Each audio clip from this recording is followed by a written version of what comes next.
कृष्णम वंदे जगत गुरुम। जय श्री कृष्ण। राधे राधे। दोस्तों, आप परम सौभाग्यशाली हैं कि आपने चैनल को खोलकर इस महात्मा को सुनने की चेष्टा जागृत की। अन्यथा लोगों का जीवन गुजर जाता है, एक बार भी कभी सुनने का मौका नहीं मिलता, न कभी प्रयास किया जाता है, क्योंकि ज़िंदगी की भागदौड़ बहुत खतरनाक होती है।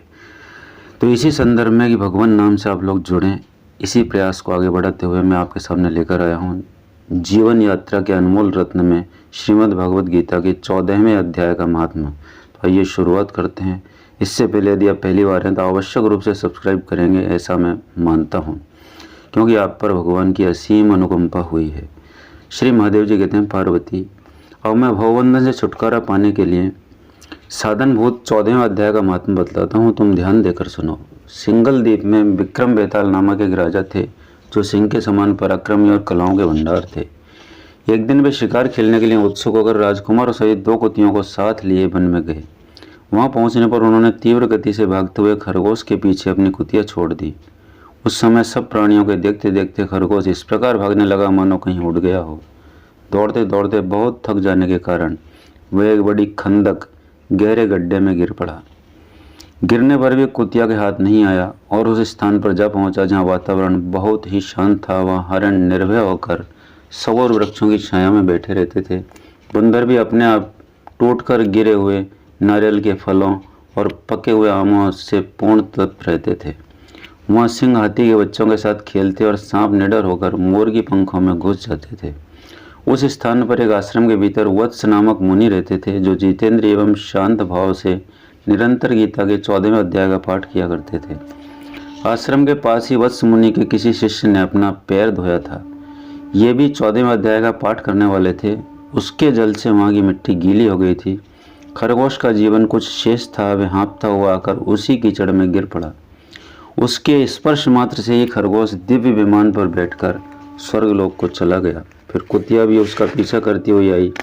वहाँ उसके शरीर में भी कुछ कीचड़ के छींटे लग गए। फिर भूख प्यास की पीड़ा से रही तो कुतिया का रूप त्याग कर उसने दिव्यांगना का रमणीय रूप धारण कर लिया तथा गंधर्वों से सुशोभित दिव्य विमान पर आरूढ़ हो वह भी स्वर्गलोक को चली गई। यह देख मुनि के मेधावी शिष्य स्कंदर हंसने लगे।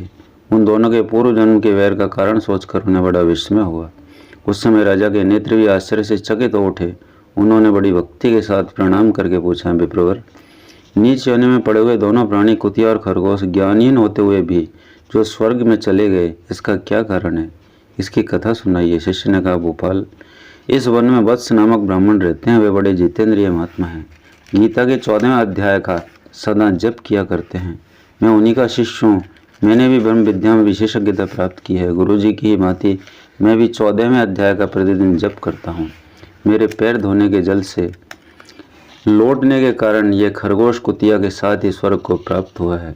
अब मैं अपने हंसने का कारण बताता हूँ। महाराष्ट्र में प्रत्योदक नामक महान नगर है। वहाँ केशव नामक एक ब्राह्मण रहता था जो कपटी मनुष्यों में अग्रगण्य था। उसकी स्त्री का नाम विलोभना था। वह स्वच्छंद विहार करने वाली थी। इससे क्रोध में आकर जन्म भर के वैर को याद करके ब्राह्मण ने अपनी स्त्री का वध कर दिया और उसी पाप से उसको खरगोश की योनि में जन्म मिला। ब्राह्मणी भी अपने पाप के कारण कुतिया हुई। श्री महादेव जी कहते हैं, यह सारी कथा सुनकर श्रद्धालु राजा ने गीता के 14वें अध्याय का पाठ आरंभ कर दिया।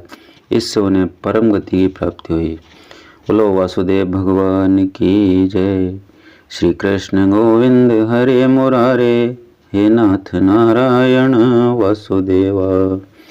श्री कृष्ण गोविंद हरे मुरारे, हे नाथ नारायण वासुदेव।